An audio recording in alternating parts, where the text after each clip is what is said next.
여러분 안녕하세요. 먼저 시황을 잠깐 보고 가겠습니다. 비트코인이 현재 3,031만 원, 30만 원 언저리를 왔다 갔다 하고 있어요. 자, 강한 반등이 나오고 FMC 이후에 강한 반등이 나오고 60일 이동평균선 요거를 돌파하고 안착하고 있는 모습이죠. 안착을 해야 되겠죠. 그래서 요 부분에서 이제 요 매물대, 요 매물대는 돌파를 했어요. 그러면 여기는 비어 있습니다, 현재. 그쵸? 요 공간이 비어 있다. 이동평균선의 60일 이동평균선의 저항대를 돌파 중에 있다. 완전히 돌파했다고 보기엔 좀 어렵죠. 어쨌든 반등이 나오고 있다. 더불어 리플도 현재 470원 반등이 나오고 현재 그 부근에 있는 모습이에요. 조금 더 힘을 내줬으면 좋겠습니다. 그러나 그 이면에 SEC와의 소송으로 인해서 누르고 있겠죠. 그쵸? 또 그 이면에 쇼를 하고 있다는 그런 생각도 들기도 합니다. 개인 투자자들이 리플과 XRP의 가격의 진짜 가치를 모르게 하도록 왜?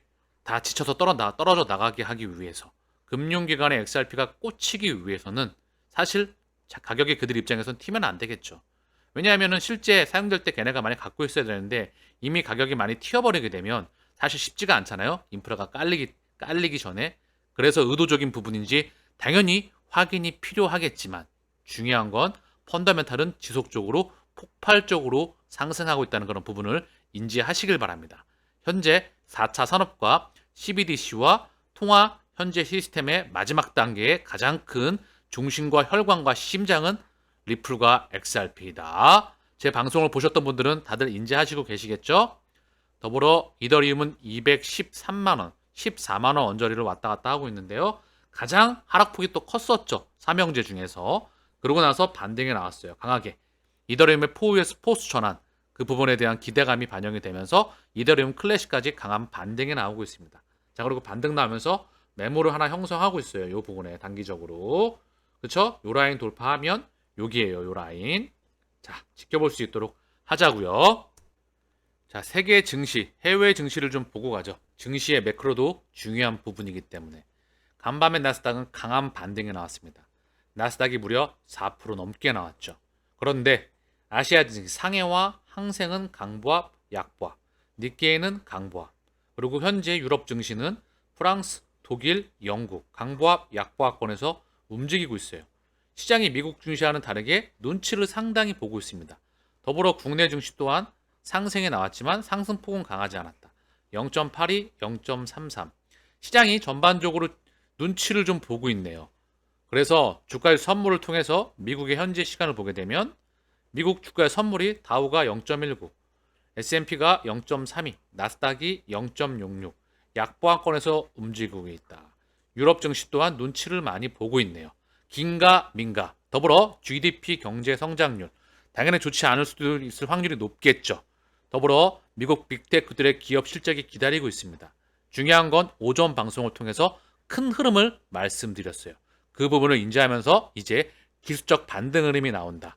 대세적인 상승이 나오기 위해선 실물 경제가 받쳐줘야 된다. 그러나 그 부분은 이미 쉽지가 않은 부분이다. 그렇기 때문에 지금은 2008년도 이후에 경제 펀더멘탈이 받쳐주지 않으면 다시 한번 막대한 양적 완화와 질적 완화, 다음 통화 사이클, 금리 상단이 가까워져 오고 있습니다. 이제 넥스트 사이클, 넥스트 패러다임 그 시간을 기다려야 된다는 그 부분이에요.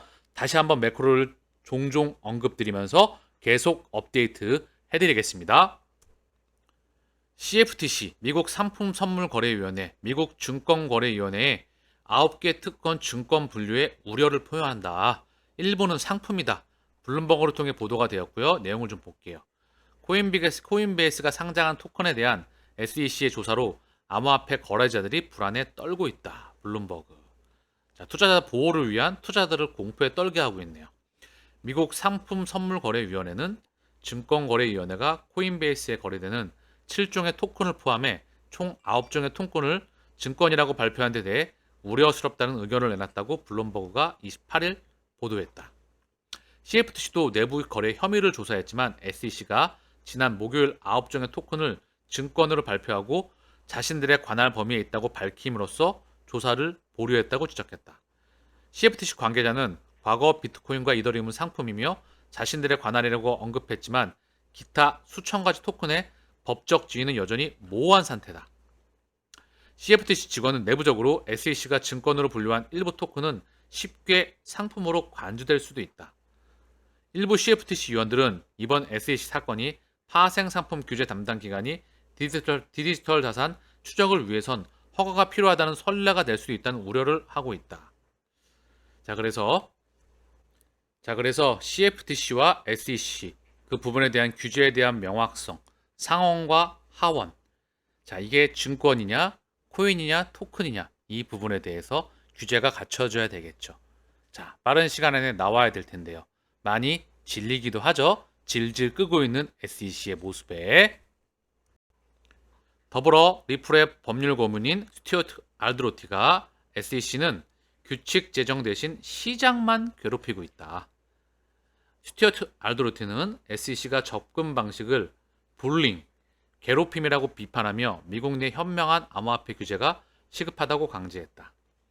지난주 열린 하원 금융서비스 소위원회에서 브래드 셔먼 의원이 집행에 의해 규제를 지적했던 내용을 인용, SEC는 규칙 제정을 통해 규제 명확성을 제공하기보다는 집행을 통해 위협함으로써 시장을 괴롭히려 한다.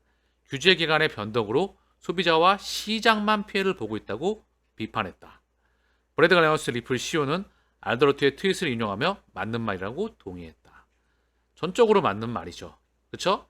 자, 그래서 이 부분에 대해서 답답한 부분이지만 빨리 결정되기를 기대해 봅니다. 자, 싱가포르 결제기관과 리플이 파트너십을 체결했다는 그런 소식입니다. 자, 내용을 좀 보면은요. 포모페이 XRP를 활용하는 ODA를 통해 연중 무휴, 유로, 달러 유동성에 접근할 수 있게 됐다. 포모페이의 최고 경영자인 루이스 리우는 이제 회사가 저렴하고 거의 즉각적인 결제를 수행할 수 있게 될 것이라고 말했다. 국제 송금 시스템, 환전 시스템, 이 모든 시스템에서 수수료와 비용, 이 부분에서 획기적으로 혁명적인 그런 부분을 준비하고 있죠. 바로 4차 산업의 블록체인과 토큰들과 그런 시스템들이 그 바로 핵심이 리플이라는 거는 이제 더 이상 언급드리지 않아도 여러분들은 다들 알고 계십니다. 더불어 리플의 홈페이지에 암호화 지원 재무 관리를 위해 리플의 온디맨드 유동성을 활용하는 포모페이. 리플은 이미 7월 25일에 언급이 되었어요. 싱가포르에 기반을 둔 주요 결제기관인 포모페이와의 파트너십을 발표했습니다. ODL 지불을 위해 구축된 디지털 자산인 XRP를 두 개의 법정화폐 사이의 다리로 활용하여 목적지 시장에서 사전 자금을 확보할 필요 없이 즉각적이고 저렴한 결제를 가능하게 합니다. 첫 번째 엑스커런트, 두 번째 ODL 이 부분으로 넘어갑니다. 결국 리플 네트워크의 확장 그 시스템 속에서 ODL을 결국 사용할 수밖에 없다. 그 이면에는 현재 통화 시스템의 한계에 대한 봉착, 스위프트에 대한 시스템에 대한 한계. 그래서 미국 연준과 바로 ISO 20022, 스위프트 이런 모든 시스템들이 다음 세상을 준비하고 있다고 생각을 합니다. 과거, 현재, 미래를 연결시키면 그대로 그 미래를 예측해낼 수가 있죠. 1차 산업혁명, 2차 산업혁명, 3차 산업혁명, 4차 산업혁명. 따로 노는 게 아닙니다. 그대로 연장선에서 우리에게 다가오고 있습니다. 싱가포르 최고 결제기관 중 하나인 포모페이는 고객에게 다양한 통화로 보다 효율적이고 비용 효율적인 결제 모드를 제공하는 것을 목표로 합니다. 포모페이의 창립자이자 CEO인 루이스 리우는 우리는 리플과 협력하여 재무관리를 위해 ODL 유동성을 활용하게 되어 기쁘게 생각합니다. 이를 통해 전 세계적으로 유로 및 달러로 저렴하고 즉각적인 결제를 달성할 수 있습니다. 브룩스 앤트위스 아시아태평양 부사장, 아시아태평양 지역이 기존 샤일로와 결제의 비효율성을 해결할 수 있는 기회로 가득 차 있는 가운데 특히 암호화 및 블록체인 기술을 기반으로 하는 결제 인프라의 차세대 진화를 요구하는 미래지향적인 많은 금융기관을 보고 있습니다.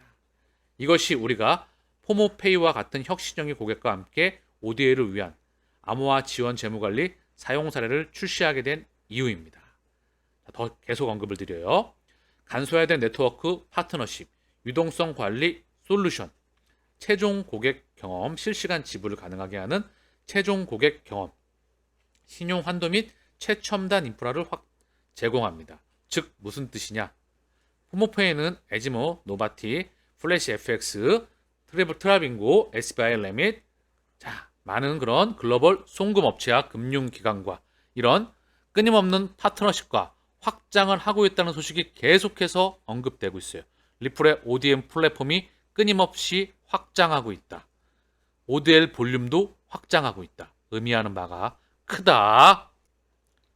CME 페드워치에서 9월 기준금리 50bp, 0.5% 인상 가능성은 65%, 75bp 확률은 35%이다. 자, 여기서 50% 인상될지, 사실 50bp죠, 50bp. 25bp 인상될지, 75bp 인상될지 지켜봐야 된다는 거예요. 경제 상황이 어떤지에 따라서 경제가 빠그러지면 금리 인상이 진짜로 중단될 수도 있습니다. 그러나 경제가 받아주는 한도 내에서 이미 지금은 실물 경제가 박살이 나 있죠. 연준이 긴축을 강하게 했기 때문에 인플레이션을 잡으려고 했으나 실물 경제가 빠그러지고 있다는 부분이죠. 빠그러지는데 시스템 리스크로 번지게 되면 더 큰 양적 완화를 할 수밖에 없습니다. 그래서 이 CME 페드워치에서 언급을 하고 있는 부분이고요. 이 부분은 추후에 실물 경제 지표들과 성장률과 이런 부분들을 지켜보면서 빅테크 실적들과 전 세계 기업들의 실적들을 지켜보면서 결정되리라 생각합니다. 여기 나오는 CME, 이 CME도 리플과 전 세계 기득권, 거래소 이런 부분들과 무관하지가 않죠. 저크버그, 메타는 애플과 메타버스에서 매우 철학적인 경쟁을 하고 있다.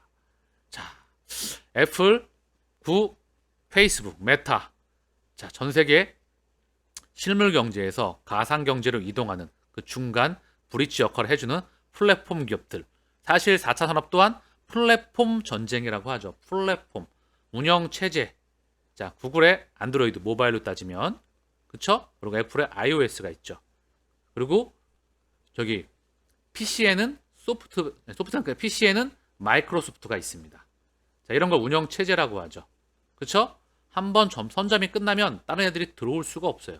하드웨어는 계속 바뀌는데 삼성을 쓰다가 애플을 쓰다가 얘네가 독점한 게 아니고요. 애플은 소프트웨어가 있기 때문에 독점이라 봐도 돼요. 삼성은 소프트웨어가 없습니다. 그래서 중국이나 다른 애들도 바뀌어나갈 수가 있어요. 하드웨어가 있다고 하면 하드웨어 경쟁력 갖고는 절대 이 선점을 해나갈 수가 없어요. 앞으로의 세상은.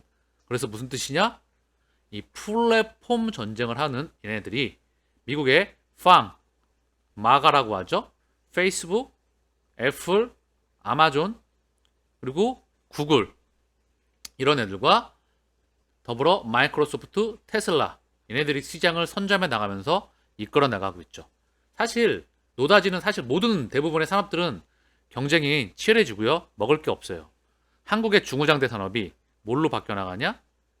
자, 건강하게 오래 사는 전 세계의 고령화와 미국, 유럽, 일본, 중국, 대한민국을 포함해 이머징 국가 대부분을 포함하면서 인도와 일부 국가를 제외하고 고령화와 함께 재정 적자는 따라 나옵니다. 그렇기 때문에 헬스케어 산업은 커질 수밖에 없겠죠. 첫 번째, 전기차의 패러다임이 아니라 그 이면에는 자동차의 패러다임이 오고 있습니다. 결국 이 이면에는 로봇이겠죠. 자율주행차. 이 이면에 또 사실 인공지능과 블록체인. 세 번째죠. 이 세 가지 패러다임이 성장을 해나가고 있고요. 핵심은 뭐냐? 진짜 노다지는 메타와 우주다. 자, 컴퓨터가 처음 나왔었을 때, 인터넷이 처음 나왔었을 때, 모바일이 처음 나왔을 때 사람들이 이게 뭐지 하고 인지를 못했죠. 자동차가 처음 나왔을 때 미국의 6대 왕, 헨리 포드, 선박왕, 철도왕, 철광왕, 금융왕이 나왔잖아요. 그때 JP 모공도 나오게 되고요. 중요한 건 지금 바로 블록체인에 대한 인지를 못하고 있다는 거죠. 인지를 하면 안 되죠. 이제 성장해 나가는데. 그래서 메타와 우주 얘네들은 폭발적인 성장을 해나가고 있다. 즉 블록체인과 인공지능이 중심이다. 그 기반 위에 바로 성장하리라 생각합니다. 그 이면에 핵심은 리플과 XRP가 있다.